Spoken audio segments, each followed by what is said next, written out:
12th अर्थशास्त्र में समय हम लोग पढ़ रहे हैं मुद्रा के रूप में। मुद्रा एवं बैंकिंग के अंतर्गत आपने पहले मुद्रा की डेवलपमेंट के बारे में पढ़ा और इसके बाद सेकंड पोर्शन जो है बैंक से संबंधित। बैंक में हम लोगों ने केंद्रीय बैंक पढ़ा जो देश की बैंकिंग व्यवस्था पर नियंत्रण रखता है, और इसके अलावा व्यापारिक बैंक जो सामान्य बैंकिंग के कार्य करते हैं, यानी जो हम लोग अपने आसपास बैंक देखते हैं, नमोए पन्ना, Punjab national, Vijaya bank, Punjab and Sind bank, Canara bank, Baroda bank, Bharatiya state bank, तो ये जो हम लोग अपने इर्द गिर्द जो बैंक देखते हैं अधिकांश वो व्यापारिक बैंक कहलाते हैं, यानी जो सामान्य बैंकिंग का कार्य करते हैं। तो आज हम लोग एक महत्वपूर्ण क्वेश्चन जो देख रहे हैं कि व्यापारिक बैंक के कार्य क्या होते हैं। तो इन कार्यों को हम लोग मुख्य रूप से 3 कैटेगरी में बांट सकते हैं, जिनमें से सबसे पहले आता है प्रमुख कार्य। प्रमुख कार्य यानी जो बैंक का निर्माण हुआ है, बैंक वह संस्था है जो मुद्रा यानी द्रव्य एवं साख का लेन देन करती है। तो साख का लेन देन कर, मुद्रा का लेन देन करना यानी सबसे पहला और बैंक का मुख्य कार्य है जनता के निक्षेप स्वीकार करना, यानी जनता जो पैसे जमा कर रही है उसे स्वीकार करना। तो इसके लिए जो बैंक है कई प्रकार के खाते खोलता है, जिनमें से सबसे पहले आता है स्थायी जमा खाता। स्थायी जमा खाता एक ऐसा खाता है जिसमें ग्राहक एक निश्चित समय के लिए राशि जमा कर सकता है और उस समय के पहले वो राशि नहीं निकाल पाएगा। इस खाते पर बैंक एक निश्चित दर से जो है ब्याज देती है। सेकंड आता है चालू खाता। चालू खाता मुख्य रूप से व्यापारियों के लिए होता है।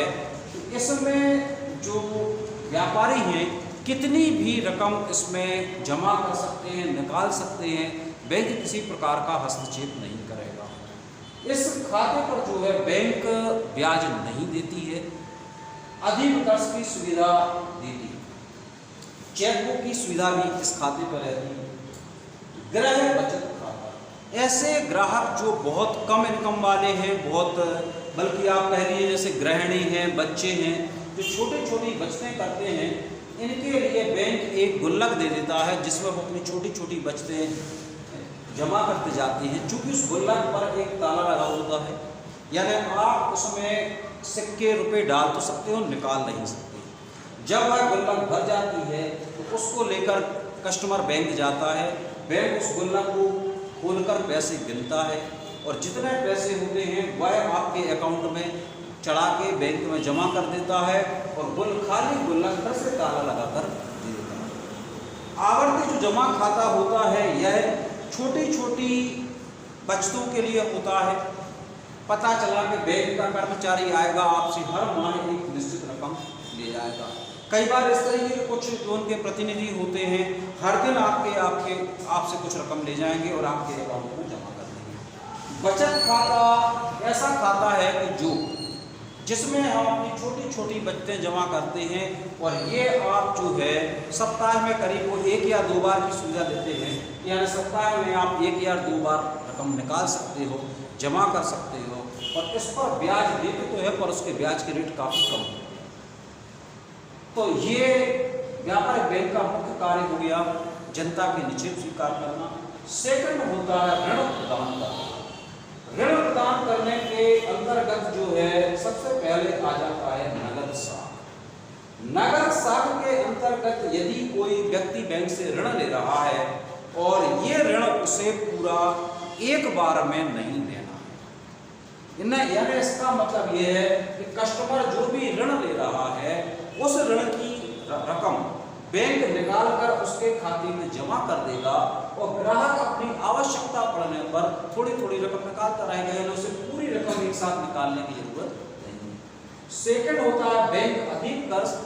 ये सुविधा व्यापारियों को दी जाती है, यानी आवश्यकता पड़ने पर आप बैंक में जो जमा राशि है उससे ज्यादा का पेमेंट कर सकते हैं। इस पर बैंक आपसे निर्धारित दर से ब्याज लेगा।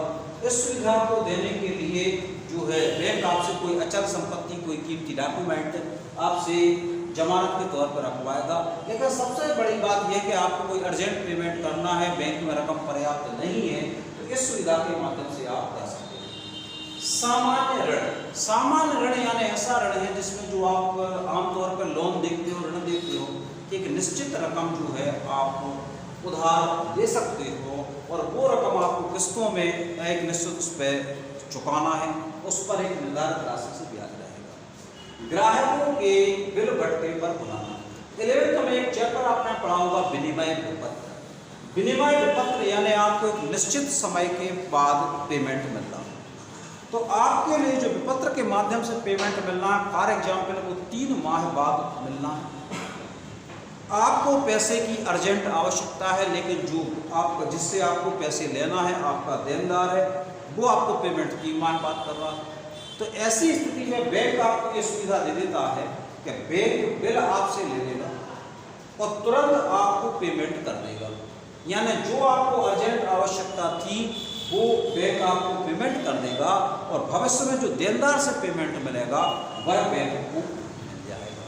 ये जरूर है कि इस सुविधा के बदले में बैंक कुछ राशि आपसे बट्टे के रूप में काट लेगा, यानी खर्च टाइप का ले लेगा, लेकिन आपका अर्जेंट में काम चल जाएगा।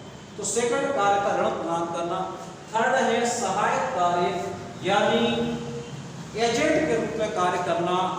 बैंक जो है कई सुविधाएं ग्राहकों को देता है, जिसमें सबसे पहला है रकम का स्थानांतरण। तो कई बार आपके यदि कई बैंकों में खाते हैं तो एक बैंक से दूसरे बैंक में रकम ट्रांसफर करने का कार्य व्यापारिक बैंक करते हैं। सेकंड महत्वपूर्ण सुविधा है लाकर सुविधा। बैंक अपने ग्राहकों को लाकर सुविधा प्रदान करता है, यानी आपके कीमती आभूषण, कीमती डॉक्यूमेंट, प्रपत्र, ऐसी चीज़ें जो आपके घर में थोड़ी सी असुरक्षित महसूस करते हैं आप, उनको बैंक में रख सकते हैं।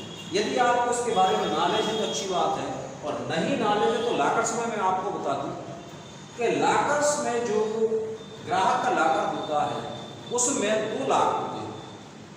2 लाख होने की स्थिति में एक की चाबी रहती है कस्टमर के पास और एक की चाबी रहती है बैंक में। तो जब भी आपको लाकर ऑपरेट करना है आप जाएंगे, तो ऐसे स्थिति में दोनों व्यक्तियों का होना जरूरी है। यानी आप जाओगे तो अपना लाख खोलोगे, बैंक का कर्मचारी आके बैंक का लाख खोलेगा। जब दोनों खोलेंगे तब आपका लाकर खुलेगा। यानी ना तो आप अकेले खोल सकते हो, ना बैंक अकेला खोल सकता है। तो ऐसी स्थिति में जो लाकर में आपके कीमती आभूषण वगैरह रखे हैं वो काफ़ी सेफ माने जाते हैं। हाँ, ये जरूर है कि ना तो बैंक वाले ये देखेंगे कि आप उसमें क्या रख, वो ताला खोल के चला जाएगा। जब आप उसमें अपने जो भी ऑपरेट कर रहे हो तो उसके बाद में बंद आप अकेले कर सकते हो। यानी बैंक ये नहीं देखेगा कि आप क्या रख रहे हो क्या नहीं रख रहे हो। प्रतिनिधि के रूप में कार्य करना, यानी बैंक आपके प्रतिनिधि के रूप में दूसरे लोगों से रकमें कलेक्ट भी कर सकता है और आपकी तरफ से पेमेंट भी कर सकता है। ट्रस्टी बनाना, यानी कई प्रॉपर्टी कोई विवाद में आप बैंक को ट्रस्टी बना सकते हो और वो आपकी रिप्रेजेंट कर सकता है। प्रतिभूतियों का क्रय विक्रय, यानी जो शेयर है, बॉन्ड्स हैं, तो बैंक आपकी तरफ से ये प्रतिभूतियां खरीद भी सकता है और इनको बेच भी सकता है। तो व्यापारिक बैंक के कार्य 3 कैटेगरी में है। प्रमुख कार्य, और आप उनको ऋण प्रदान करना है, उनको सहायक कार्य कर सकते, सहायक कार्य ये हैं, और ये रहेंगे आपके सामान्य